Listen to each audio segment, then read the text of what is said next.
दोस्तों नमस्कार, मैं आकाश कुमार और स्वागत है आपका अपनी क्लास में। इससे पहले कि आज के क्लास स्टार्ट करूं, एक छोटी सी इन्फॉर्मेशन ये है कि आप लगातार पूछ रहे हैं कि सर 12वीं क्लास का कोर्स पूरा आएगा क्या यूट्यूब पे। तो बिल्कुल 12वीं क्लास का जो कोर्स है वो पूरा का पूरा course with PDF notes, right, और प्रैक्टिस शीट, ये सारी चीज़ें आपको फ्री ऑफ चार्ज उपलब्ध है। जो क्लासेस है वो यूट्यूब पे आएगी, आ रही है, रेगुलर बेसिस पे नहीं आ रही, डेली बेसिस पे नहीं आ रही है। वो हम कोशिश करेंगे आपकी हाफ ईयरली के बाद में, अभी मैं जो आज क्लास रिकॉर्ड कर रहा हूँ, जो आज 1 सितंबर है, तो हाफ ईयरली आपके दिसंबर में है। दिसंबर के बाद में तो क्लासेस डेली बेस पे ले लूँगा। ठीक है, डेली ले लो, कोई दिक्कत नहीं, लाइव चला दूंगा। उससे पहले मैं एक बार कोर्स को कंप्लीट कर लें। ठीक है, तो मेरे दिमाग में है कि आपको उससे पहले कोर्स करवा दिया जाए, तो पूरा कोर्स आपको यूट्यूब पे मिल जाएगा। इसकी पीडीएफ आपको अपने ऐप से, the zeal bye Akash Kumar नाम से ऐप है, डाउनलोड, उसमें डिस्क्रिप्शन जाइए, आपको लिंक मिल जाएगा। वहाँ से आप पीडीएफ है, नोट्स हैं, और जो प्रैक्टिस शीट्स है जो आपके ग्रामर में है, वो सारी आपको क्या मिल जाएगी। और कुछ मॉडल पेपर भी हम तैयार कर रहे हैं इस बार के लिए, वो मॉडल पेपर भी आपको मिल जाएंगे। तो थोड़ा सा धैर्य बना के रखें, क्लासेस में कोशिश करूँगा रेगुलर करने की। और मैंने बता दिया डेली क्लासेस तो मैं हाफ ईयरली बाद में करूँ। अब टॉपिक क्या चल रहा है, जरा टॉपिक को हम समझ लें। आप सभी लोग जानते हैं कि हम पोइट्री को कर रहे हैं, और पोइट्री में अब तक हमने क्या किया है, पोइट्री में हमने, देखो, सबसे पहले मोस्ट इंपॉर्टेंट पोइट्री क्या रहेगी उसकी हम डिस्कशन कर चुके हैं, पोइट्री की। ठीक है, आपके फ्लेमिंगो में 3 तरह से क्वेश्चन आते हैं। पहला क्वेश्चन जो एक्सप्लेनेशन का आता है, तो एक्सप्लेनेशन हमारी अभी चली रही है, आप सबको पता है कि एक्सप्लेनेशन पढ़े हैं। अभी जो पिछली क्लास हमने की है, और पिछली क्लास जो थिंग ऑफ ब्यूटी जो कविता है उसको हमने एक्सप्लेन किया। ठीक है, इसके अलावा मैं आपको एक क्लास दे चुका हूं लॉन्ग आंसर टाइप क्वेश्चन की। पांचों कविताओं को में से क्या बड़ा क्वेश्चन बनता है वो मैंने आपको पढ़ा दिया है, और आपने उसकी पीडीएफ डाउनलोड कर ली होगी। ठीक है, तो इसकी पीडीएफ डाउनलोड करो, इसकी पीडीएफ आप डाउनलोड करो। अब एक्सप्लेनेशन के अलावा जो तीसरा क्वेश्चन आएगा, एक्सप्लेनेशन एलईटी, वो आएगा एसएटी का short answer type question, 2x2, यानी 2 क्वेश्चन आएंगे 2 मार्क्स के। इसकी क्लास में वेरी सुन लेके आऊंगा, एक बार आपकी एक्सप्लेनेशन पूरी हो जाए। ठीक है, तो धैर्य बना के रखें, आराम से देखें, कोई जल्दबाजी नहीं है। अभी सितंबर, अक्टूबर, नवंबर 3 महीने में आराम से आपका कोर्स क्या हो जाएगा, 12th क्लास का हो जाएगा। और हाफ ईयरली के बाद में मैं एवरीडे आधा घंटा 1 घंटा आपको लाइव आऊँगा। तो लाइव के अंदर जो भी आपको डाउट्स है या कोई भी चीज़ समझ में नहीं आए तो आप मुझसे पूछ सकते हैं। ठीक है, आज क्या है, आज की जो क्लास है उसमें हम कीपिंग क्वाइट नाम की जो कविता है उसको हम पढ़ेंगे। उसका उस पर एक्सप्लेनेशन क्या है, कौन कौन सी एक्सप्लेनेशन उसकी इंपॉर्टेंट है, वो आपके सामने लेके आ रहा हूँ। तो देखिए, ये जो कविता है, ध्यानपूर्वक समझना, ये कविता आपके कोर्स की एक बड़ी कविताओं में से एक है। बाकी कविताएं छोटी छोटी सी हैं, आपने देखा होगा। ठीक है, थिंग ऑफ ब्यूटी छोटी सी कविता है, ऑन जेनिफर्स छोटी सी कविता है, माई मदर एट 66 ये भी छोटी सी कविता है, लेकिन रोड साइड टी स्टैंड ये ठीक ठाक बड़ी कविता है, और कीपिंग क्वाइट में 7 स्टेंजाज है। तो इसका मतलब ये कविता क्या है, बड़ी है। और यूजुअली राजस्थान माध्यमिक शिक्षा बोर्ड हो या अदर स्टेट के बोर्ड हो, उन बोर्ड में इस कविता में से काफ़ी क्वेश्चंस पूछे जाते हैं, और एक्सप्लेनेशन भी काफ़ी जगह से बनती है। ठीक है, तो इस क्लास में हम क्या करेंगे, हम एक्सप्लेनेशन को फोकस कर रहे हैं। तो ये जो स्टेंजा का जो ट्रांसलेशन है, जो यूजुअली आपको स्कूल में करवाया जाता है कि हर लाइन को आपको ट्रांसलेट करके दे दिया जाता है, तो इस ट्रांसलेशन को तो मैंने, आप जो पीडीएफ डाउनलोड करेंगे तो पीडीएफ के अंदर हर स्टेंजा का यहाँ नीचे मैंने आपको हिंदी दे रखी है, जिससे हमारा समय बचे। ठीक है, अदरवाइज एक एक मैं एक्सप्लेन करूंगा तो इसकी हिंदी समझाने में चला जाएगा, फिर हम एक्सप्लेनेशन तक नहीं पहुंच पाएंगे। ठीक है, तो हर स्टेंजा की, जैसे स्टेंजा नंबर 1 है, ये स्टेंजा काफी बार पूछा गया है लेकिन इतना इंपॉर्टेंट नहीं है, बिगिनिंग कविता की, तो इसको आप तैयार कर सकते हो। इस कविता में से जो मोस्ट इंपॉर्टेंट स्टेंजा है वो स्टेंजा नंबर क्या है, सेकंड है, 2 है, काफी इंपॉर्टेंट है, राजस्थान बोर्ड में भी कई बार पूछा गया है। तो सबसे पहले आप क्या करेंगे, एक्सप्लेनेशन बाद में करेंगे, सबसे पहले इसकी आप आराम से हिंदी पढ़ लेना, मैंने आपको पीडीएफ में दे दी है। ठीक है, अपना समय बचाएं, अपना मेन फोकस रखें किसके ऊपर, एग्जामिनेशन पे। एग्जामिनर जो आपका है वो आपको इसकी हिंदी ट्रांसलेशन देने वाला नहीं है, पेपर आपको इंग्लिश में लिखना है ना, लेकिन अंडरस्टैंडिंग के लिए एक बार हिंदी आप समझ लें। तो इसी प्रकार ये काफी इंपॉर्टेंट है, कई बार पूछा गया, इसलिए मैंने मोस्ट इंपॉर्टेंट इसमें लिख रखा है। इस क्लास में मैं केवल मोस्ट इंपॉर्टेंट स्टेंजा को फोकस करने वाला हूं। ठीक है, जैसे कि ये स्टेंजा है, तो ये पूछा तो गया लेकिन इतना इंपॉर्टेंस नहीं रखता है। तो इसकी एक्सप्लेनेशन आप पीडीएफ में देख लेना, ठीक है। और जो आगे मैं आपको क्लासेस करूंगा राइट हाफ ईयरली के बाद में, पहला मेरा उद्देश्य ये है कि आपको मोस्ट इंपॉर्टेंट जितनी भी चीजें हैं वो तैयार कर दी जाए एनुअल एग्जाम के अकॉर्डिंग, और फिर कुछ बची कुची जो चीजें हैं वो एनुअल आपके हाफ ईयरली एग्जाम के बाद में करवाई जाए, ठीक है। तो मैं कहना क्या चाहता हूं, मैं कहना चाहता हूं कि जैसे ये मोस्ट इंपॉर्टेंट है तो इसकी एक्सप्लेनेशन आज की क्लास में हम करेंगे। ये जो फिशरमैन वाला है यहां से भी काफी क्वेश्चन पूछे जाते हैं लेकिन ये ज्यादा इंपॉर्टेंट नहीं है।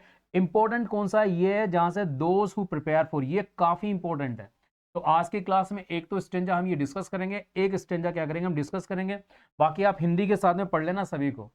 स्टेंजा नंबर 5 है, ये भी काफी इंपॉर्टेंट है लेकिन इसको हम बाद के लिए छोड़ेंगे। सबसे इंपॉर्टेंट ये रहा कौन सा, 6th नंबर का जो स्टेंजा है ये काफी इंपॉर्टेंट है, if you are single minded so single minded, ये भी काफी इंपॉर्टेंट है। और लास्ट में आता है 7th का परहैप्स, ये भी क्या है मोस्ट इंपॉर्टेंट है, ध्यान रखना। इस 7 स्टेंजा है इस कविता में, as I tell you, in 7 stanzas में 4 स्टेंजास हम आज डिस्कस करेंगे, ठीक है, और 3 स्टेंजास हम छोड़ेंगे, परमानेंट नहीं छोड़ रहे। एक बार इन 4 को आप ग्रैब कर लो, अच्छी तरह पकड़ लो, क्योंकि ये जो देखो एक बात सिंपल सी बात है, स्टडी करने का एक पैटर्न होता है। आप हर चीज को क्या नहीं कर सकते, ग्रैब नहीं कर सकते, हर चीज को आप तैयार नहीं कर सकते। तो सबसे पहले जहां से लगता है, टीचर को लगता है या आपको लगता है, मैं ये नहीं कहता मेरे को लगता है वही मोस्ट इंपॉर्टेंट, नहीं, आप में भी प्रूडेंस है, आप भी समझदार बच्चे हैं, जहां से आपको इंपॉर्टेंट लगता है सबसे पहले उसको तैयार करो, ठीक है। और बाद में जब आपके पास समय बचेगा उसके अंदर आप दूसरी चीजों को तैयार कर सकते हो, ठीक है। तो यहां तक हम आज की इस क्लास में 4 स्टेंजा हम डिस्कस करेंगे एक्सप्लेनेशन के पॉइंट ऑफ व्यू से। और मैं आपको एक बात बता दूं फिर, एक 1 मिनट स्टेंजा 1, हाँ एक और बात बता दूं, ये जो जितनी भी कविता है इस कविता का हिंदी ट्रांसलेशन मैंने फिर कह दूं कि आपको ऐप पे मिल जाएगा। जैसे आप इसकी पीडीएफ डाउनलोड करेंगे वह सबसे पहले आपको उस कविता का हर स्टेंजा के नीचे हिंदी अर्थ मिल जाएगा, तो आराम से पढ़ लेना, ठीक है। तो स्टार्ट करते हैं। देखो पहला जो आपका पहला स्टेंजा है जहां से राइट ये वाला जो स्टेंजा है, ठीक है, इसको मैं एक्सप्लेन नहीं कर रहा क्योंकि हमारे मोस्ट इंपॉर्टेंट स्ट्रक्चर में स्टेंजाज में नहीं आ रहा है। तो इसको क्या किया है मैंने, इसकी पूरी हिंदी, ऐसा नहीं है कि मैं नहीं पढ़ा रहा तो आप पढ़ नहीं सकते, ऐसा कुछ नहीं है। इस स्टेंजा को आप अपने ऊपर लो, आप खुद तैयार करो, ठीक है। और इसकी हर चीज की मैंने हिंदी आपको क्या दे दी है, ऐप पे उपलब्ध करवा दी है, तो आराम से एक बार पढ़ लेना। ये हमारे लिए इस बार इंपॉर्टेंट नहीं है इसलिए थोड़ा सा इसको बाद में तैयार करना, लेकिन रीडिंग जरूर मार लेना है, ठीक है। जहां से मैं स्टार्ट करना चाहता हूं वह है कौन सा, स्टेंजा नंबर 2। ये काफी इंपॉर्टेंट स्टेंजा है और बार बार पूछा जाता है, it would be an exotic moment से। तो आइए इसकी एक्सप्लेनेशन में आपको तैयार करवा रहा हूं, ठीक है। तो हम जानते हैं एक्सप्लेनेशन को हम 4 बिंदुओं में डिवाइड करके लिखते हैं। मैंने पहले भी आपको स्ट्रक्चर दिया है, इससे पहले कि आप इस क्लास को लें, सबसे पहले एक्सप्लेनेशन की जो पहली क्लास मैंने दी थी जिसमें एक्सप्लेनेशन का फॉर्मेट हमने डिस्कस किया था उसको जरूर देखिएगा, ठीक है, जिससे आपको समझ में आ जाएगा कि मैं कौन से 4 पॉइंट्स की बात कर रहा हूं। तो पहला पॉइंट कौन सा है, रेफरेंस होता है। रेफरेंस में यूजुअली क्या लिखा जाता है, कविता कौन सी है और आपका जो कवि है उसका नाम क्या है, ठीक है। तो देखिए इसके रेफरेंस में यही 2 बातें लिखी हुई है, कविता कौन सी है और कवि का नाम क्या है। तो हमने देखा कविता कौन सी है सर, कविता है this stanza has been taken, ये स्टेंजा लिया गया है फ्रॉम अ फेमस पोम, एक बहुत प्रसिद्ध कविता, कीपिंग क्वाइट। अब एक छोटी सी मिस्टेक आपसे यहाँ पे होती है, ठीक है। देखो जब मैं बच्चों की कई बार कॉपियां देखता हूँ, है ना, आंसर शीट देखता हूँ, तो एक छोटी सी मिस्टेक दिखती है कि हमें क्वाइट की स्पेलिंग में गलती करता है, क्योंकि ये वाली स्पेलिंग भी है और क्वाइट ये वाली स्पेलिंग भी है, ठीक है। ये बिल्कुल अलग वर्ड है जिसमें आई इधर आ रहा है और ये क्वाइट है, आपके यहाँ पे क्वाइट, कीपिंग क्वाइट, ठीक है। तो इसकी जगह पे ये स्पेलिंग अगर आप लिख के आते तो आपका एग्जामिनर गोला लगाएगा और आपके मार्क्स को काट देगा। छोटी सी गलती होती है। कई बार आप कहते हो ना कि सर मैं लिख के तो सारा कुछ आया लेकिन मेरे मार्क्स इतने अच्छे नहीं है, उसका रीजन यही होता है, ठीक है। तो कीपिंग क्वाइट में आपका ध्यान ले लिया, इस वर्ड को आप गलत करने की संभावना बनी रहती है। तो this stanza has been taken from a famous poem keeping quiet, और keeping quiet it is written by Pablo Neruda. ये पाब्लो नरूदा नाम के कवि ने लिखी है। आप चाहो तो इस लाइन को यहीं खत्म कर सकते हो और चाहो तो 2 वर्ष शब्द एक्स्ट्रा लिख दीजिए, चिलियन पोएट, ये क्या है, चिलियन, एक चिलियन देश है, उसका एक कवि है। तो ये रहा आपका रेफरेंस। मैंने बता दिया कि आपसे रेफरेंस में क्या मिस्टेक होने वाली है, ठीक है। अब कॉन्टेक्स्ट का मतलब क्या होता है? कॉन्टेक्स्ट का मतलब होता है कि ये जो हमें स्टेंजा दिया गया है, जो पद्यांश दिया गया है, इस पद्यांश की मेन बात क्या है, इस टुकड़े में कवि मुख्य रूप से कहना क्या चाहता है, यानी what is the crux of this stanza. Crux का मतलब निचोड़ क्या, जिस्ट क्या है, ठीक है। तो हमें क्या करना पड़ता है, कॉन्टेक्स्ट का मतलब हो गया उस दी हुई पद्यांश का क्रक्स या उस दी हुए पद्यांश का हमको जिस्ट बताना पड़ता है, निचोड़ बताना पड़ता है। तो देखो इन 4 पंक्तियों में कवि कहना क्या चाहता है, इन दिस स्टेंजा, इस पद्यांश में, द पोइट इमेजिन्स, इमेजिन्स का मतलब क्या, कल्पना करता है, ठीक है। इमेजिन्स कोई मुश्किल शब्द नहीं है, इसका मतलब क्या हो गया, कल्पना करता है। कवि क्या करता है, कल्पना करता है। किसकी कल्पना करता है, a rare and peaceful moment. देखो ये जो एग्जॉटिक वर्ड आया है ना, हम चाहें तो इस वर्ड को, ये जो लिखा हुआ रेयर एंड पीसफुल, ओके, इसकी जगह में एग्जॉटिक वर्ड भी हम लिख सकते हैं, लेकिन फिर हमारी एक्सप्लेनेशन नहीं हुई। एक्सप्लेनेशन का मतलब ये होता है शब्दों को विस्तार से समझाते हुए, ठीक है। तो जो एग्जॉटिक, इसका मतलब होता है विलक्षण। इसको अगर हम सही हिंदी में इसको ट्रांसलेट करें तो वर्ड कौन सा मिलेगा, विलक्षण। ऐसा विलक्षण का मतलब सर, जो पहली बात तो रेयर हो, रेयर का मतलब दुर्लभ, जो आसानी से उपलब्ध ना हो, एंड पीसफुल, और शांति देने वाला, वही हुआ विलक्षण। और मोमेंट का मतलब क्या हो गया, पल। अब यहां क्या मिस्टेक करते हो, इस वर्ड पे मिस्टेक करते हो बच्चे। क्यों मिस्टेक करते हो, क्योंकि एक शब्द होता है मूवमेंट और एक शब्द होता है मोमेंट। मैंने कई बार देखा है बच्चा यहां पर इस शब्द की जगह पे ये शब्द लिख के चला जाता है, ठीक है। ये जो कंफ्यूजिंग वर्ड्स है ना, ये प्रॉब्लम करते हैं। तो ध्यान, ये शब्द है, इसका मतलब होता है हलचल, आंदोलन, कई मतलब होते हैं। और ये शब्द होता है मोमेंट, मोमेंट का मतलब गया पल, क्षण, जिसको हम हिंदी में क्या बोलते हैं, क्षण बोलते हैं, ये कह लीजिए। तो देखो गलतियों पे फोकस करके रखना। कई बार बच्चा तैयारी करता है लेकिन क्या करता है, मिस्टेक करके आता है।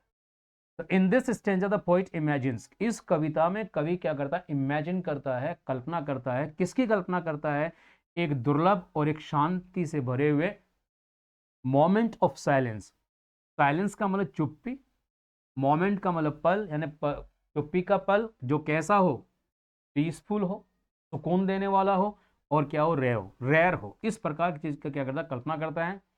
People would be free from Hari and noise, इस 4 पंक्तियों में कहता है कि लोग क्या हो जाएंगे, फ्री हो जाएंगे, मुक्त हो जाएंगे। किससे, हरी से। हरी का मतलब क्या होता है, जल्दबाजी। जल्दबाजी को क्या कह सकते हैं, हरी। एंड नॉइस, और शोर शराबे से क्या हो जाएगा, शोरगुल से क्या हो जाएगा, लोग क्या हो जाएंगे, फ्री हो जाएंगे। दे वुड फील यूनाइटेड, और वो यूनाइटेड यानी संयुक्त महसूस करेंगे, यानी कि वो एक दूसरे के साथ में संगठित महसूस करेंगे। In an unusual but harmonious stillness. अब यहां जो शब्द समझने का है वो क्या है, इन एन अनयूजुअल, एक ऐसा अनयूजुअल, एंड हार्मोनियस, हार्मोनियस का मतलब होता है समरसतापूर्ण, यानी कि ऐसी चीज जिसमें क्या हो, सब समान मिठास के साथ में रहे। तो लोग, फिर समझा देता हूं, आराम समझो। People would be free from Hari and noise, यहां तक आपको आराम से लाइन समझ में आ रही है कि लोग किससे हो जाएंगे, शोर शराबे से और जल्दबाजी से मुक्त हो जाएंगे। और दे वुड फील यूनाइटेड, और वो क्या करेंगे, संगठित महसूस करेंगे। अब आप चाहो ना तो इसको आप यहीं क्या कर दो, समाप्त कर दो। अगर ये टुकड़ा आपसे याद नहीं हो पाता है तो आप इसको क्विट कर सकते हैं। मतलब तो बहुत आसान है इसका, in an unusual but harmonious stillness, कि वो एक ऐसी शांति में आ जाएंगे जो अनयूजुअल है, ऐसा यूजली होता नहीं है, और हार्मोनियस यानी समरसतापूर्ण की शांति। तो कुल मिलाकर बात क्या है, इसका जो कॉन्टेक्स्ट है बड़ा इंपॉर्टेंट है। मैंने पहले कहा था कि ये जो स्टेंजा है ये इस पूरी कविता का क्या है, पकड़ है एक्चुअली ये, ठीक है ना। तो इसको ढंग से लिख के आना। तो देखो हमने रेफरेंस समझ लिया, कॉन्टेक्स्ट समझ लिया। कॉन्टेक्स्ट को जहां से मैंने कहा कि आप चाहो तो इसको, अगर आपसे याद नहीं रह पाता है कोई दिक्कत नहीं, इसको आप क्विट कर देना, छोड़ देना। समझ आ रहा है, क्या फर्क पड़ेगा, कोई फर्क नहीं पड़ेगा। समझ आ गया, कोई फर्क नहीं पड़ेगा। लिखकर गलती करके काटा पीटी करो, उससे बढ़िया यहां तक छोड़ दो इसको। आसान हो गया, ठीक है। अब चलते हैं किसी एक्सप्लेनेशन के ऊपर, एक्सप्लेनेशन को समझने की कोशिश करते हैं, आराम से एक एक वर्ड को आपके सामने लेता हूं। देखो एक्सप्लेनेशन में पहला, इन दीज लाइंस, इन पंक्तियों में, ठीक है। द पोइट इमेजिन्स, कवि क्या करता है, कल्पना करता है, किसकी कल्पना करता है, a rare and unusual movement of complete silence. कवि कल्पना करता है एक ऐसे अनयूजुअल मोमेंट की, ऐसे पल की, जिसमें क्या हो, जो किसका हो, कंप्लीट स्टिलनेस। स्टिलनेस का मतलब पूर्णतया, जिसमें कोई कार्य नहीं हो रहा, हलचल नहीं हो रही, यानी शांति के पल की कल्पना करता है, जो क्या रेयर है, दुर्लभ, ऐसा होता नहीं है। ही कॉल्स इट एग्जॉटिक, वो इसको क्या कहता है, इसको एग्जॉटिक कहता है। ये सिंगल कर लेना है, जो इन्वर्टेड कॉमास है ना, इसको सिंगल करना है ना, एग्जॉटिक, ऐसा लिख लेना इसको, एग्जॉटिक, सिंगल इन्वर्टेड। तो वो इसको एग्जॉटिक कहता है, विलक्षण कहता है। क्यों कहता है, because silence and peace are not common in our busy lives. कि इस तरह की जो साइलेंस है, इस तरह की जो शांति है और इस तरह का जो सुकून है, पीस है, आर नॉट कॉमन, वो सामान्य नहीं है। कॉमन का मतलब क्या हो गया, वो सामान्य नहीं है इन आवर बिजी लाइव्स, हमारी व्यस्त जिंदगी में, हमारी व्यस्त जिंदगियों में ऐसा पल क्या है, सामान्य बात नहीं है। हमारी जिंदगी फुल ऑफ रश है, भरी है किससे, शोर शराबे से, तेज क्या कहते हैं, व्यस्तताओं से। तो कवि कहता है कि इसलिए इसको एग्जॉटिक कहता है, क्योंकि इसमें क्या नहीं है, ये हमारे लिए कॉमन नहीं है, राइट। अब आगे चलते हैं। नॉर्मली, सामान्यतः, people are always in rush, लोग हमेशा क्या होते हैं, रश में रहते हैं। रश का मतलब क्या होगा, जल्दबाजी, ठीक है, रश में रहते हैं। मशीन्स और इंजन्स क्रिएट कंस्टेंट नॉइज, बहुत छोटे छोटे वाक्य हैं इसमें, कि जो यंत्र हैं, मशीन्स है और इंजन्स हैं, इंजन नहीं है, इसका उच्चारण ध्यान रखिएगा, ये जो शब्द है इसको सही पढ़ा करो, ये होता है इंजन, इसलिए इंजीनियरिंग नहीं होती, इंजीनियरिंग होती है, राइट। तो मशीन्स और इंजन्स क्रिएट, क्रिएट का मतलब होता है निर्माण करना, बनाना, वर्ड भूल जाओ, मैक लगा देना, ठीक है, क्रिएट। कंस्टेंट का मतलब होता है लगातार चलने वाला, रेगुलर, ओके। वैसे रेगुलर नहीं बोलते, रेगुलर बोलते हैं, लेकिन यूजुअली क्या है, ये शब्द रेगुलर बोला जाता है, तो मैंने मुंह से निकल गया रेगुलर। तो क्या होता है, रेगुलर। नॉइज, नॉइज का मतलब क्या हो गया, शोर शराबा। तो हम, people are always in rush, लोग हमेशा रश में रहते हैं। मशीन्स और engines create constant noise, machines और इंजन्स हैं, वो कंस्टेंट नॉइज क्या करते हैं, शोर शराबा क्रिएट करते हैं, बनाते हैं, प्रोड्यूस करते हैं। But it for once, if for once, कि यदि एक बार के लिए, फॉर वंस का मतलब एक बार के लिए, ऑल दिस स्टॉप्ड, ये सारी चीजें स्टॉप हो जाएं, लेकिन अगर एक बार के लिए सारी चीजें स्टॉप हो जाएं, there would be no hurry और डिस्टर्बेंस, तो कोई जल्दबाजी नहीं होगी और कोई डिस्टर्बेंस नहीं होगा, कोई विघ्न नहीं होगा, कोई हमारे को कोई डिस्टर्बेंस नहीं होगा। क्लियर है। इन दैट मोमेंट, उस पल में, ऐसे पल में, एवरीवन वुड फील यूनाइटेड, हर व्यक्ति कैसा फील करेगा, संगठित महसूस करेगा, एज ह्यूमन बींग्स, किसके रूप में, मनुष्य के रूप में, मनुष्य मनुष्य की समस्या को समझेगा। It would be a strange, ये बड़ा अनोखा होगा, स्ट्रेंज होगा, but beautiful experience of calmness, peace and togetherness. तो ये क्या होगा, ऐसा स्ट्रेंज तो होगा, अनोखा तो होगा, यूनिक तो होगा, लेकिन ब्यूटीफुल एक्सपीरियंस, लेकिन एक सुंदर अनुभव होगा, किसका, शांति का, सुकून का, और टुगेदरनेस, एक दूसरे के साथ होने का, ठीक है। तो ध्यान रखना, ये बहुत इंपॉर्टेंट क्या है, स्टेंजा है आपके लिए। मैंने आपको वर्ड टू वर्ड समझा दिया है, पीडीएफ डाउनलोड करके इसकी पूरी हिंदी एक बार और पढ़ लेना, ठीक है।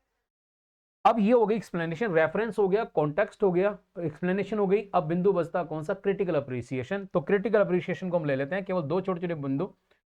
ये अगर स्टेंजा आपसे पूछा जाता है तो आप ये लिखकर आ सकते हो, जितना याद हो सके। ध्यान रख, क्रिटिकल अप्रिसिएशन आप एक आध लाइन लिख लोगे तो काम चल जाएगा, ठीक है। मैंने जो आपको फॉर्मेट बताया, फॉर्मेट में मैंने बताया, चाहो तो उस पर लैंग्वेज की टिप्पणी भी कर सकते हो, टोन की टिप्पणी भी कर सकते हो।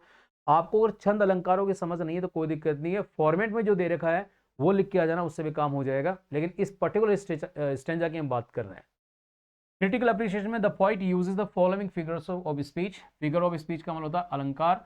जो कवि है वो निम्न अलंकारों का प्रयोग करता है। पहला क्या होता है? इमेजरी। इमेजरी का मतलब क्या होता है? इमेजरी अलंकार वहां होता है जहां पढ़ने से, किसी चीज को पढ़ने से, किसी कविता को पढ़ने से हमारे दिमाग के अंदर कोई इमेज बने, कोई क्या बने? इमेज बने। The poet creates a picture of silence and peace by describing absence of rush and noise of engines.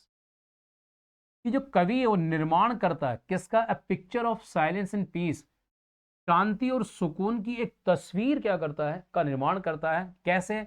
By describing, describing का मतलब वर्णन करते हुए। क्या वर्णन करते हुए? The absence of rush and noise of engines. Rush का मतलब वही जल्दबाजी, भागदौड़, भागदौड़ और इंजन्स की जो शोर शराबा है उसकी एब्सेंस के अंदर, उसकी अनुपस्थिति में कभी एक सुकून भरे पल का क्या करता है? कल्पना करता है। तो इसलिए इमेजरी है। पैराडॉक्स जो होता है, पैराडॉक्स का मतलब होता है विरोधाभास करने वाली चीज है ना, या ठीक है, उसको हम क्या कह सकते हैं? पैराडॉक्स कह सकते हैं। The phrase sudden strangeness is paradox because silence and togetherness how unusual and strange actually bring harmony and peace. देखो पैराडॉक्स ये है इसके अंदर कि जो सडन स्ट्रेंजनेस है, अचानक। अब देखो फिर मैं कह दूं, कोई भी चीज अगर तुम्हें टफ लगे, जैसे मान लीजिए, क्योंकि देखो कुछ चीजें तो लिखनी पड़ती है, टफ तो नहीं होती है लेकिन लिखनी पड़ती है। आपको अगर यहां तक समझ में आए तो आप इसको यहीं तक समाप्त कर देना, तो भी आपका मार्क्स नहीं कटेगा। मार्क्स तभी कटता है जब आप ऐसी चीज लिख दो और लिखने के बाद में उसमें 4 गोले लगवा दो। बात समझ में आ रही है? तो जहां तक है क्रिटिकल अप्रिसिएशन में आपको लगता है कि मेरे को इमेजरी लाइन मेरे को ठीक ढंग से याद हो गई, तो नंबर 2 के अंदर क्या करना, आप इसको नंबर 1 लेके नंबर 2 के अंदर लैंग्वेज वाली लाइन लिख के आ जाना, जो मैं हमेशा बताता हूँ, language is very simple but has deep meaning, वो उससे काम हो जाएगा। अब पैराडॉक्स देख लो, द फ्रेज जो सडन स्ट्रेंजनेस है, अचानक आई हुई जो स्ट्रेंजनेस है, इज अ पैराडॉक्स, वो एक पैराडॉक्स है बिकॉज, क्योंकि साइलेंस एंड टुगेदरनेस, चुप रहना और साथ रहना ऐसा होता नहीं अमूमन। अगर हम 4 व्यक्ति खड़े हुए हैं तो भैया बातचीत करेंगे, है ना, तो इसलिए लग रहा है कि ये विलक्षण है। दाउ अनयूजुअल इन स्ट्रेंज, ये बहुत अनयूजुअल है। Actually bring harmony and peace, वो कहता है कि एक्चुअली, असल में ये क्या होगा, यही समरसता और सुकून लेकर आएगी। अब चाहो तो इस वाले को, पैराडॉक्स को लिख लेना, नहीं चाहो इट्स ओके, आप लैंग्वेज वाली टिप्पणी करना, काम हो जाएगा। तो ये लीजिए आपका पहला स्टेंजा जो मोस्ट इंपॉर्टेंट था वो मैंने डिस्कशन आपसे कर ली। अच्छी तरह इसको आप क्या करो, रिवाइज करो। चलते हैं आगे। Stanza number 2, fisherman in the cold sea. हालांकि ये पूछा गया है, ठीक है, राजस्थान बोर्ड में पूछा गया है, इतना मुश्किल नहीं है, तो आप इसको मैं एक्सप्लेन नहीं कर रहा। इसकी पीडीएफ जब आप देखोगे तो इसकी पूरी हिंदी आपका रेफरेंस की, कॉन्टेक्स्ट की, आपकी एक्सप्लेनेशन की और इसकी क्रिटिकल अप्रिसिएशन की पूरी हिंदी का मिल जाएगी आपको, उससे मिल जाएगा, एक बार पढ़ लेना, ठीक है। अगली क्लास से जो हाफ ईयरली की बाद में चलेगी उसके अंदर इसको इंक्लूड कर लूंगा, जो अभी छोड़ रहा हूँ वहां इंक्लूजन हो जाएगा। अभी उद्देश्य ये है कि वहां से पकड़ा जाए जहां से लग रहा है कि ये इंपॉर्टेंट है। हाँ जी, ये स्टेंजा में आपको और एक्सप्लेन करना चाहूंगा कौन सा ये, हालांकि इसमें इंपॉर्टेंट लिखा हुआ नहीं, लेकिन मैं, क्योंकि यहां से कई बार क्वेश्चन आता है, दोज हु प्रिपेयर, तो ध्यान रखिएगा। रेफरेंस तो वो का वो है, रेफरेंस में तो कुछ नहीं है, this is has been taken from a famous poem keeping quiet. इस कविता को कहां से, इस स्टेंजा को कहां से लिया गया है? एक प्रसिद्ध पद्यांश, एक कविता जहां से लिया गया है, तो आप लोग इसको तैयार करो। कॉन्टेक्स्ट समझो इसका, इस स्टेंजा का कॉन्टेक्स्ट क्या है, ठीक है, ध्यानपूर्वक समझना। हेयर, इस स्टेंजा में हेयर, यहां पे द पॉइंट कन्वेज, पॉइंट क्या करता, कन्वे करता, कहता है, कन्वेज शब्द भूल जाओ, आप सेज लिख के आ जाना, का काम हो जाएगा। कवि कहता है, क्या कहता है कवि, देखो, that silence in stillness, silence, चुप्पी, और स्टिलनेस और शांति में ट्रांसफॉर इवन। अब साइलेंस और चुप्पी ये दोनों मिलकर क्या कर सकते हैं, ये ट्रांसफॉर्म कर सकते हैं। ट्रांसफॉर्म का मतलब बदल सकते हैं, किसको बदल सकते हैं, इवन वॉर मेकर्स, उन लोगों को भी ये ट्रांसफॉर्म कर सकते हैं, ट्रांसफॉर्म कर सकते हैं जो क्या युद्ध की तैयारियां करते हैं। अब इस पंक्ति में मेरे हिसाब से अगर आप कन्वे शब्द को लिख देते हो, भूल जाओ तो आप लिख देते हो सेज, कोई दिक्कत नहीं है। ट्रांसफॉर्म शब्द भूल जाओ तो आप लिख सकते हो चेंज। देखो बिल्कुल स्कूल लेवल पे आके पढ़ा रहा हूं मैं आपको, बिल्कुल जो कमजोर से कम स्टूडेंट है उसको ध्यान में रखते हुए। तो हियर द पोइट कन्वेज, यानी कवि कहता है कि साइलेंस और स्टिलनेस ये दोनों चेंज कर सकती, किसको? वॉर मेकर्स को। वॉर मेकर्स किसको कहा? देखो ये लिखा हुआ ना, those who prepare green Wars, वो जो युद्धों की तैयारी करते हैं, इसको हम वॉर मेकर्स करते हैं, उसको भी ट्रांसफॉर्म कर सकती है, बदल सकती है। इट में turn them away from violence, ये क्या कर सकती है? ये उनको दूर ले जा सकती है, टर्न कर सकती है। कहां से? हिंसा से। उनको हिंसा से हटाकर उनको शांति, भाईचारा और हार्मनी यानी समरसता की तरफ क्या कर सकती है? ले जाके ले सकती है। तो आपका जो ये स्टेंजा नंबर 4 है, इसका कॉन्टेक्स्ट मैंने आपको क्या कर दिया है? बता दिया है। ठीक है, आगे देखो, इसको भी जरा मैं पढ़ देता हूं आप लोगों के लिए, फिर आराम से आप पीडीएफ को लेके तैयारी कर लेना। एक्सप्लेनेशन इन दिस स्टेंजा, इस स्टेंजा में the poet talks about those, कि कवि उनके बारे में बात करता है who prepare destructive Wars. Destructive का मतलब क्या हो गया? डिस्ट्रॉय से बना हुआ है ये, इसका मतलब हो गया विनाशकारी। ऐसा जो विनाश को जन्म देता है उसको हम क्या कहते हैं? डिस्ट्रक्टिव। सर हम भूल जाए तो आप डेंजरस लिख देना यार, इससे भी काम चल जाएगा। डेंजरस, डेडली, ठीक है, डेडली का मतलब भी क्या हो गया? जिसमें मौत हो जाए। फैटल, फैटल का मतलब भी क्या हो गया? जिसमें मौत हो जाए। ठीक है, तो चॉइस आपकी है, जो शब्द आपको जिसकी स्पेलिंग बिल्कुल करेक्ट याद हो बस वो लिख कर आना, ध्यान रखिएगा। ठीक है, तो in this Strange the poet talks about those who prepare destructive Wars, वो कवि उन लोगों के बारे में बात करता है जो विनाशकारी युद्धों की तैयारी कर रहे हैं। ग्रीन वॉर्स, अब यहां पे जो वर्ड आता है ग्रीन वॉर्स, हेयर मीन, यहां पर जो ग्रीन वर्ड उसका मतलब क्या है? एनवायरमेंटल वॉर, कि जो हमने एनवायरमेंटल, जो हमने पर्यावरण के खिलाफ जो युद्ध छेड़ रहा है, ग्रीन वॉर का मतलब वो युद्ध है। अब पर्यावरण के खिलाफ युद्ध कैसे? अरे सिंपल सी बात है, हम जंगलों को काटते जा रहे हैं, हमारे जो प्राकृतिक संसाधन उसको हम बहुत ज्यादा इस्तेमाल कर रहे हैं, यही तो युद्ध है। दैट डैमेज, अब ये क्या कर रहा है? एनवायरमेंटल वॉर्स क्या कर रहे थे? दैट डैमेज नेचर, जो प्रकृति का विनाश करते हैं। तो पहली बात समझ में, ग्रीन वॉर्स का मतलब क्या है? एनवायरमेंटल वॉर्स है, that damage nature. War with fire, अब वॉर विद फायर का मतलब क्या हुआ? स्टैंड्स फॉर का मतलब होता है मतलब होना, कि वॉर्स विद फायर भी क्या होता है? इसका मतलब होता है वॉर्स यूजिंग पॉइजनस गैसेस, ऐसे युद्ध जिसमें जहरीली गैसेस का इस्तेमाल किया जाता है। वॉर्स फॉट विद फायर और वेपन्स, या फिर वो युद्ध जो किससे? आग से या फिर वेपन्स यानी हथियारों से लड़े जाते हैं। ठीक है, इसमें दो प्रकार के युद्ध थे। सच वॉर्स, इस प्रकार के जो युद्ध हैं, चाहे कौन सा हो वो, चाहे वो एनवायरमेंटल वॉर्स हो यानी ग्रीन वॉर्स हो, ठीक है, चाहे वो ग्रीन वॉर्स हो या फिर क्या हो, या फिर वो वॉर्स विद फायर हो, ऐसे जो युद्ध हैं वो क्या करते हैं? ब्रिंग विक्ट्री, वो विक्ट्रीज तो लेके आते हैं। विक्ट्री का मतलब जीत, विक्ट्रीज का मतलब क्या हो गया? जीत, विन। सामान्य शब्द कौन सा हो गया? Win. But leave no survivors, लेकिन वो किसी को भी जीवित नहीं छोड़ते। सर्वाइवर का मतलब क्या हो गया? जीवित। ऐसे युद्ध हैं, ये युद्ध में जीत तो हो जाती है लेकिन ये इसमें कोई जिंदा बचता नहीं है, वो जीत किस काम की रही? राइट, आगे चलते हैं। सच वॉर्स ब्रिंग विक्ट्री, विक्ट्री हो गया ये। द पोएट इमेजिन्स, कवि कल्पना करता है, that if everyone kept quiet for a while, अगर हर व्यक्ति थोड़े समय के लिए, फॉर अ व्हाइल का मतलब थोड़े समय के लिए, क्वाइट हो जाए, शांत हो जाए, तो दीज पीपल टू, ये जो लोग हैं जो युद्धों की तैयारी कर रहे हैं, वुड स्टॉप दियर वायलेंस, वो अपनी हिंसा को रोक देंगे। इंस्टेड ऑफ फाइटिंग, इंस्टेड का मतलब है के स्थान पर, यानी लड़ने के स्थान पर, दे वुड वेयर, वो पहनेंगे, वेयर मीन्स क्या हो गया? पहनेंगे, वुड वेयर मीन्स पहनेंगे, क्लीन क्लॉथ्स, वो साफ सुथरे कपड़े पहनेंगे, युद्ध की जो वर्दियां हैं वो छोड़ेंगे, साफ कपड़े पहनेंगे। इट सिंबलाइजेस, अब ये किसका प्रतीक है? ये क्लीन क्लॉथ पहनने का मतलब क्या है? यहाँ पे क्लीन क्लॉथ पहनने का मतलब है कि it symbolises peace and purity, कि वो शांति, हम जानते हैं सफेद जो साफ जो रंग है, पीस और प्योरिटी का मतलब शुद्ध, हम क्या कह सकते हैं, शुद्धता, है ना, इसका प्रतीक होता है साफ कपड़े।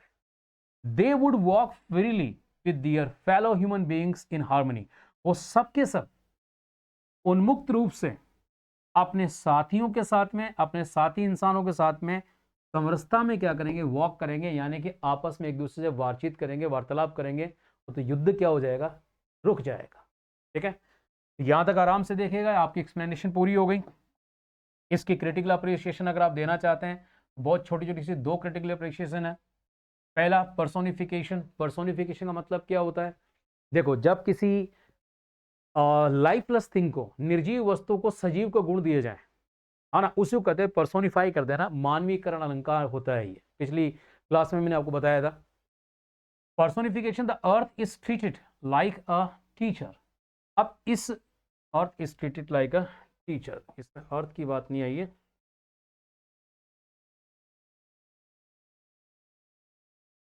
ओके, ये छोड़ दीजिए आप। ठीक है, ये क्रिटिकल अप्रिसिएशन किसी और का इसमें अटैच हो गया है। ठीक है, आपकी पीडीएफ में जाके देख लेना, पीडीएफ में आपको ये मिल जाएगा। ठीक है, मिस्टेकनली क्या हो गया, हमने आई थिंक इसका क्रिटिकल अप्रिसिएशन मिस हो गया है। ठीक है, इसका क्रिटिकल अप्रिसिएशन मिस हो गया, तो अपनी पीडीएफ में आप क्या करना, थोड़ा सा इसको चेक कर लेना, देख लेना उसके। आगे चलते हैं, stanza 5। What I want is you should not be confused, ये आप देख लेना, हमारे मोस्ट इंपोर्टेंट में नहीं आ रहा है, इसको आप क्या करना, पीडीएफ में चेक कर लेना इसको, राइट। इसको मैं एक्सप्लेन नहीं करने वाला, ये इसका रेफरेंस रहा, ये इसका कॉन्टेक्स्ट रहा, और ये इसकी क्या रही, एक्सप्लेनेशन रही। बहुत आसान शब्दों के अंदर एक्सप्लेनेशन है, आप एक बार रीडिंग मारोगे उससे से क्या हो जाएगा, आपका काम हो जाएगा। ठीक है, आगे इसकी क्रिटिकल अप्रिसिएशन ये आ गई। ये है आपका स्टेंजा नंबर 6 जो काफी इंपॉर्टेंट है, इसको हम क्या करेंगे, डिस्कस करेंगे। ठीक है, इसको हम क्या करेंगे, डिस्कस करेंगे। If you are not so single minded, ठीक है, अगर हम इसको देखें तो ये राजस्थान माध्यमिक शिक्षा बोर्ड और बाकी बोर्ड में भी बार बार पूछा गया है, तो आराम से समझो सर, रेफरेंस तो वो का वो है, कविता की लाइन, कविता का नाम और कवि का नाम। ठीक है, कॉन्टेक्स्ट का मतलब इन पंक्तियों में कहा क्या गया है, क्रक्स क्या है, तो इन दिस स्टेंजा, इस पर्टिकुलर स्टेंजा में द पोइट सजेस्ट, कवि ये इस बात को कहता है, सुझाता है, कवि इस बात को कहता है कि स्टॉपिंग आर रेस्टलेस एक्टिविटीज, हमारी जो बेचैनी भरी एक्टिविटीज, गतिविधियां हैं, ठीक है, restless activities could bring a healing silence, कि हमारी जो रेस्टलेस एक्टिविटीज है, स्टॉपिंग आर रेस्टलेस एक्टिविटीज, वापस समझिए, कि हमारी इन बेचैन गतिविधियों को अगर हम रोक दें तो इनका जो रोकना है ये क्या लेकर आएगा, वुड कुड ब्रिंग, वो ला सकता है, क्या ला सकता है, हीलिंग साइलेंस, एक ऐसी साइलेंस जो हमें क्या करती है, सुकून देती है, जो हमें हमारा इलाज करती है।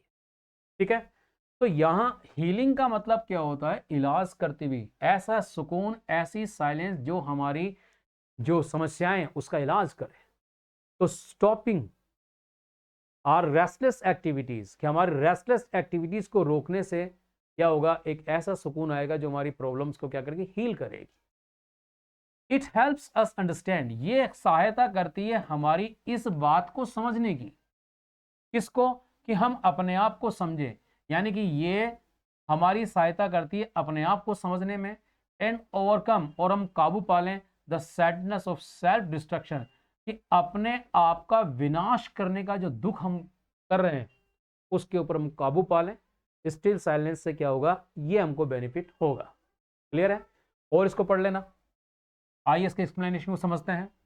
देखो, द पोइट सेज दैट, कवि कहता है कि, ज्यादा बड़ा कैसे हो गया, ओके, कवि कहता है कि that people are always busy, कि लोग हमेशा क्या रहते हैं, बिजी रहते हैं, एंड रेस्टलेस, और बेचैन रहते हैं, काम काम काम एंड भागा दौड़ी। We are single minded and keep our lives moving without pause, हम सिंगल माइंडेड हो जाते हैं, और हमारे सिंगल माइंडेड का मतलब बस एक ही तरह से सोचना, सुबह उठना, ये काम करना, ये काम करना, ये पैसा कमाना, खत्म कहानी, ये सिंगल माइंडेडनेस हो गई। Keep our lives moving on without pause, और बिना रुके, पॉज का मतलब रुकना, हम अपने जीवन को लगातार चलाते रहते हैं। इफ फॉर वंस, अगर एक बार के लिए we stop and do nothing, हम रुक जाएं और कुछ ना करें, इट विल ब्रिंग पीस, तो इससे क्या आएगा, शांति आएगी। हम रुक के अपने आप को इंट्रोस्पेक्ट कर पाएंगे। A huge silence might break the endless rush and confusion. ये जो ह्यूज साइलेंस है, जो बड़ी सी चुप्पी है, वो क्या करेगी, ब्रेक कर देगी, तोड़ देगी जो हमारी एंडलेस रश, जो निरंतर चलने वाली अंतहीन जो भागदौड़ है, और जो हमारा कंफ्यूजन है कि जाना कहाँ है, सब भागते जा रहे हैं, जाना कहाँ है, उस कंफ्यूजन को ब्रेक कर देगी। इन दैट साइलेंस, उस साइलेंस में, उस चुप्पी में, उस शांति में, वी में ओवरकम आवर सैडनेस, हम अपनी दुखों को क्या कर सकते हैं, काबू में ले सकते हैं, ओवरकम कर सकते हैं, जीत सकते हैं। This sadness comes from not knowing ourselves properly. ये दुख आ कहां से रहा है, ये दुख आ रहा है कहां से, from not knowing ourselves properly, अपने आप को नहीं जानने का, है ना, अपने आप को उपयुक्त तरीके से नहीं जानने से ये दुख निकल के आ रहा है। यानी कि we have to understand ourselves, अपने आप को समझना चाहिए। It also comes from the constant fear of violence, destruction and death. और ये कहां से निकल के आ रहा है, ये ना केवल अपने आप को नहीं जानने से निकल के आ रहा है, बल्कि ये निकल के आ रहा है कंस्टेंट फियर, लगातार डर भी है हमारे पास में, रेगुलर फियर भी है, वायलेंस का, हिंसा का फियर है कि ऐसा ना हो कोई हिंसा हो जाए, कोई डिस्ट्रक्शन, को विनाश हो जाए, एंड डेथ, और मृत्यु का डर। That humans bring upon themselves, ऐसी वायलेंस, ऐसा डिस्ट्रक्शन, विनाश, और ऐसी मौत जो इंसान ही क्या करेगा, अपने आप के ऊपर लेके आएगा, इसके डर से भी हम क्या रहते हैं, ग्रसित रहते हैं। इसका मतलब हमारी सैडनेस दो चीजों से निकल के आ रही है। पहली चीज, हम अपने आप को जानते नहीं है, राइट। दूसरी चीज, हमारे ऊपर क्या, हिंसा के, डिस्ट्रक्शन के बादल छाए रहते हैं कि पता नहीं कौन सा देश कहाँ परमाणु डाल दे और अपना टाई टाई फिश। ठीक है, आइए इसके अंदर देखते हैं क्या इसने किया। क्रिटिकल अप्रिसिएशन अगर डालना चाहें तो आप ये 2 पॉइंट डाल सकते हैं। तो सिंपल सी बात है, इमेजरी सब में ध्यान रखना, इमेजरी सब में, इस कविता में इमेजरी फुल है। The poet creates a clear mental picture. कवि क्या करता है, यूज साइलेंट शब्द का प्रयोग करके एक क्लियर मेंटल पिक्चर तैयार करता है, इंटरप्टिंग सैडनेस ऑफ फियर, जो हमारी सैडनेस को, हमारे दुख को और हमारे डर को क्या कहते हैं, इंटरप्ट करती है, रोक देती है। सिंबलिज्म का भी इस्तेमाल किया गया। सिंबलिज्म इस प्रतीकों का इस्तेमाल किया गया है। Use silence symbolizes, use silence जो है, बड़ी चुप्पी है, ये किसका प्रतीक है, पीस का प्रतीक है, शांति का, और सेल्फ रियलाइजेशन, अपना आत्मावलोकन का प्रतीक है, और यूनिटी का प्रतीक। इन तीनों से मिलकर क्या बनती है, huge silence. Threatening ourselves with death symbolizes war. आप इसके अंदर इस वाले पॉइंट का आया नहीं था, threatening ourself, 1 minute, let me check. हाँ जी, यहाँ पे आया था, अंडरस्टैंडिंग आवरसेल्फ, थ्रेटनिंग, ये वाली लाइन बिल्कुल सही है, देखो। और इसमें जो पंक्ति आई है, threatening ourselves with death symbolizes Wars, कि अपने आप को क्या करना, थ्रेटनिंग करना, किससे, मृत्यु से अपने आप को क्या करना, डराते रहना। ये सिंबलाइज करता है किसका, वॉर्स का, वायलेंस का, और ह्यूमन डिस्ट्रक्शन का, मानवीय विनाश का। ठीक है, अब 1 मिनट, थोड़ा सा जो मैंने आपको एक ये छुड़वाया था शायद, ये तो इसमें आ गया है, और स्टेंजा 6 हो गया। हाँ, इसको मैंने छुड़वाया था, इसमें कौन सा था, मैं हल्का सा देख लूँ इसमें प्रॉब्लम क्या थी, क्योंकि ऐसा तो मैंने किया नहीं है। हाँ ठीक है, उसको आप छोड़ ही दो, आगे चलते हैं। छूट गया सो छूट गया, पीडीएफ में देख लेना। ठीक है, स्टेंजा 6 हो गया, एक्सप्लेनेशन मैंने कर दी, क्रिटिकल अप्रिसिएशन बता दिया आपको। स्टेंजा नंबर 7, ठीक है, ये भी कभी कभी पूछा जाता है, तो इसको भी मैं लगे आता हूँ समझा देता हूँ। ठीक है, आराम से देखो, रेफरेंस वही है। कॉन्टेक्स्ट क्या है इसका, कॉन्टेक्स्ट ये है सर कि perhaps the earth can teach us as everything seems dead and later proves to be alive. संभवतः क्या है, जो धरती है वो हमको ये सिखाती है, यो जो मैंने छुड़वाया था ना वो क्रिटिकल अप्रिसिएशन में, वो एक्चुअली इसका पार्ट था, वो ऊपर नीचे हो गया है। तो रेफरेंस तो वही है सर कि स्टेंजा वहीं से लिया गया है जहां से बाकी लिए गए हैं। कॉन्टेक्स्ट क्या है, कॉन्टेक्स्ट ये है, here the poet concludes by saying, कि इस स्टेंजा में कवि निष्कर्ष निकालता है ये कहते हुए क्या कहते हुए, दैट की अर्थ जो है, जो पृथ्वी है, वो अपने आप क्या करती है, हमें सिखाती है, पृथ्वी स्वयं हमें सिखाती है, क्या सिखाती है, रिन्यूअल एंड रीबर्थ, कि एक नवीन और पुनर्जन्म को सिखाती है। यानी कि जो पृथ्वी साइलेंट पड़ी रहती है वो साइलेंट नहीं है, उसके अंदर बीज क्या हो रहे हैं, अंकुरित हो रहे हैं। एंड अर्जेस एवरीवन, अर्ज का मतलब था रिक्वेस्ट करना, और एक कवि जो है वो रिक्वेस्ट करता है हम सभी से टू ऑब्जर्व, ऑब्जर्व का मतलब होता है देखना, कि हम देखें, ऑब्जर्व करें, वॉच करें, silence for piece before he quietly withdraws, इससे पहले कि वो चुपचाप वहां से चला जाए, हम रुकें और थोड़ी देर के लिए शांति से इस बात को सोचें। ठीक है, एक्सप्लेनेशन देख लीजिए। द पॉइंट सेज दैट, वो छोटा सा है ये, द पॉइंट सेज दैट, कवि कहता है कि the earth can give us best lesson, जो अर्थ है, पृथ्वी है, वो हमको सर्वोत्तम लेसन दे सकती है, पाठ सिखा सकती है। इन विंटर, कि सर्दियों में everything looks silent and dead, सर्दियों के अंदर धरती क्या होती है, बिल्कुल साइलेंट होती है और डेड सी होती है, क्योंकि कुछ अंकुरित होता नहीं है। बट लेटर, लेकिन बाद में, विद स्प्रिंग, जैसे ही बसंत ऋतु आती है, life returns and nature becomes alive again, जीवन लौट आता है और नेचर जो प्रकृति है वो वापस क्या हो जाती है, अलाइव हो जाती है, जीवंत हो जाती है। दिस शोज, ये दर्शाता है, that stillness is not the end, कि कोई चुप हो गया, क्योंकि इस पूरी कविता में बात क्या की जा रही है, बात ये की जा रही है कि चुप हो जाओ। तो चुप होने का मतलब टोटल इनएक्टिविटी नहीं कि आप सब कुछ छोड़ दिया, नहीं, जिस तरह से धरती चुप हो जाती है विंटर में, लेकिन क्या करती है ऑटम, सॉरी आपके स्प्रिंग के अंदर वही धरती क्या करती है, हमें जीवन देती है। बस उसी प्रकार की बात इसमें है। तो this show the stillness is not the end, कि स्टिलनेस एंड नहीं है, बट ए न्यू बिगनिंग, बल्कि क्या है, वो तो एक नई शुरुआत है। इन द सेम वे, इसी प्रकार से, silence can bring renewal in human life, कि जो साइलेंस है वो मानव जीवन में रिन्यूअल, एक नवीन चीज को लेके आती है। द पॉइंट देन सेज, कवि यहां पर फिर कहता है कि he will count up to 12, वो 12 तक गिनेगा। He asks everyone to keep quiet, वो सबको कहता है कि आप क्या रहें, साइलेंट रहें for a while, after that he will quietly leave, और उसके बाद चुपचाप वो क्या करेगा, चला जाएगा। ये अंतिम क्या हो गया, आपका स्टेंजा हो गया। बाकी क्रिटिकल अप्रिसिएशन में पर्सोनिफिकेशन आ गया। अर्थ जो है इसको ह्यूमन क्वालिटीज दी गई है, क्योंकि ये पढ़ा सकती है ना, वो वाला जो छोटा था इसमें आ गया। इमेजरी में क्या है, स्ट्रॉन्ग विजुअल इमेज है of nature appearing dead in the winter and then alive.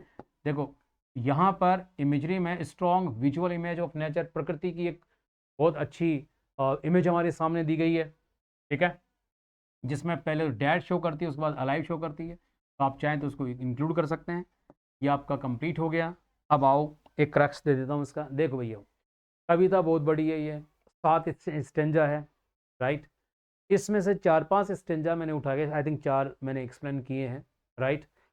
PDF download करके और आराम से 2-3 बार पढ़ लेना। सबसे पहले जिसमें मैंने मोस्ट इंपॉर्टेंट लिख रखा उसको पढ़ो, या आपके स्कूल के जो गुरुजी है उन्होंने भी कुछ बताया होगा कि ये इंपॉर्टेंट है, तो उसको भी आप क्या करो, पढ़ लो। ठीक है, और एक बार करने के बाद में मल्टीपल टाइम्स उसका रिवीजन करना है। मैं बार बार एक ही बात कहता हूँ क्लास के अंदर, आपको भी कह दूं, 1 teacher and 1 book and many times revision, यही आपको बहुत अच्छे मार्क्स दिलाएगी इस वर्चुअल दुनिया में। आजकल यूट्यूब की दुनिया चल रही है, बहुत पहले से स्टार्ट हो गई है। एक सबसे बड़ी खामी निकल के आ रही है, क्या, कि स्टूडेंट कंसंट्रेशन नहीं रख पाता है। आज आप मेरी क्लास ले रहे हो, मेरी क्लास में कोई चीज आपको हल्की सी भी समझ में नहीं आई तो आप स्क्रॉल कर देते हो, आप स्क्रॉल करके you jump upon the another channel, दूसरे चैनल पर जाते हो, फिर वहां पर कहीं अटके तो आप तीसरे चैनल पर जाते हो, आप इस प्रकार से घूमते रहते हो, और अल्टीमेटली देखते हैं तो हमारे हाथ में कुछ नहीं होता है। तो क्या करना है, करना इतना सा है, 1 टीचर, वो मैं भी हो सकता हूँ, वो कोई और भी हो सकता है, लेकिन 1 टीचर 1 बुक और मेनी टाइम्स रिवीजन। क्लियर है, इसके अलावा दिमाग मत लगाओ।